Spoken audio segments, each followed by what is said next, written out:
Pourquoi le Cameroun ne s'est pas imposé ce jour face à la Suisse? Amis cliqueurs et amis cliqueuses, bonsoir. On refait le match Cameroun-Suisse.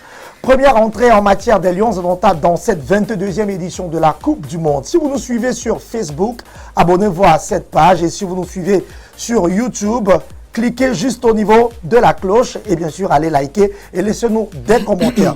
Pourquoi le Cameroun ne s'est pas imposé? Les Lions indomptables qui faisaient leur entrée en matière dans cette Coupe du Monde. Le Cameroun, 43e au ranking FIFA, affrontait le 15e. Avec Jacques Edimo, on refait la rencontre. Bonsoir Jacques. Bonsoir Frampec.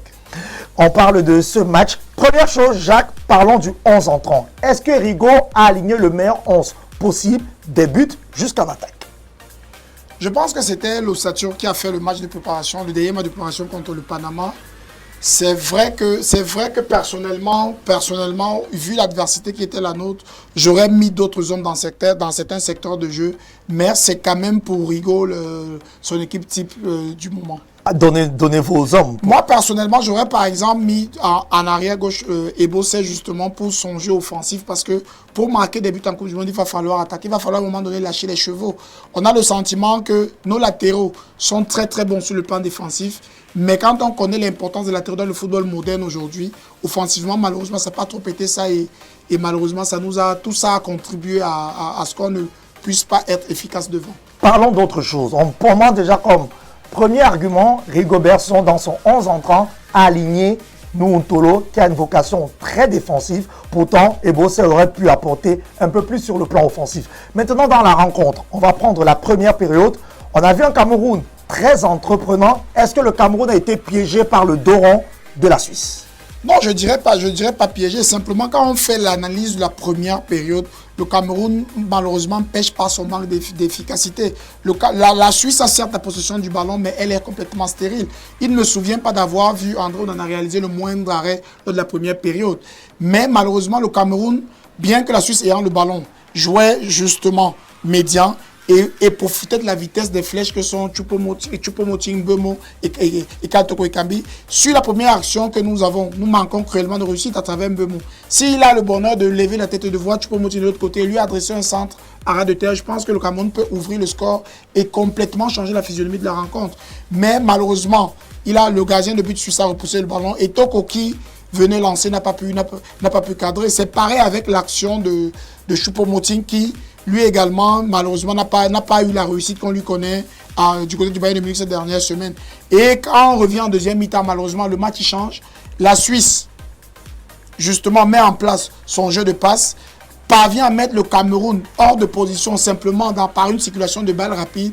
Et du côté camerounais, défensivement, certaines personnes ne sont pas bien placées du début à la fin de l'action.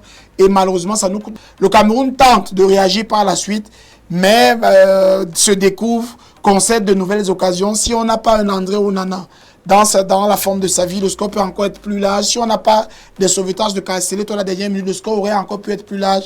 Je pense qu'il y a beaucoup de positifs dans cette rencontre. Maintenant, il revient au staff technique de capitaliser tout ça pour nous offrir une équipe avec un meilleur allant offensif lundi prochain. Car il faut le dire, lundi prochain, c'est déjà une finale à pas manquer, surtout contre la Serbie. Nous, on est en train de rester sur le point négatif. S'il faut se récapituler, la titularisation de Nuuntolo a constitué un handicap pour les Lions indomptables. Deuxième handicap, l'inefficacité de nos attaquants durant la première période. Parlons d'autre chose. Quand même, vous pensez des remplacements effectués par Rigobertson, entrée de Vincent Aboubakar, de Gaël Ondoa, de Nskoudou ou encore d'autres joueurs, est-ce qu'ils ont été offensifs? Est-ce qu'ils ont apporté un plus au dispositif de Rigobertson? C'est l'un des plus gros points noirs, le coaching du match de ce matin. Parce que quand vous regardez justement les noms que vous citez vous-même, il n'y a pas un seul qui s'est mis réellement à son avantage. Quand on regarde les autres matchs généralement, quand on fait par exemple allusion au match des Pays-Bas,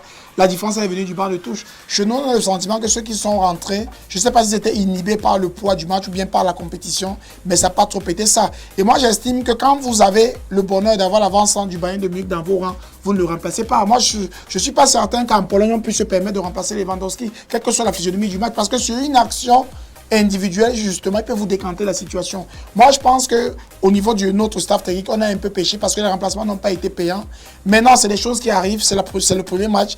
Il faudrait vraiment tirer les leçons de tout ça pour offrir un secteur offensif avec plus d'imagination et plus d'allant offensif lundi prochain déjà contre la Serbie. Lundi prochain contre la Serbie, on espère que le Cameroun sera assez concentré, assez efficace pour venir à bout de cette formation. Peut-être dernière statistique avant de se quitter, c'était le 8e match d'affilée où les Camerounais s'inclinaient dans une Coupe du Monde. C'est donc un record au 21e siècle. 8 défaites d'affilée dans une Coupe du Monde. Il n'y a que le Mexique qui a fait mieux entre 1930 et 1950. C'est sur ce qu'on va mettre un terme à cette autre vidéo sur la prestation du Cameroun face à la Suisse. Abonnez-vous massivement.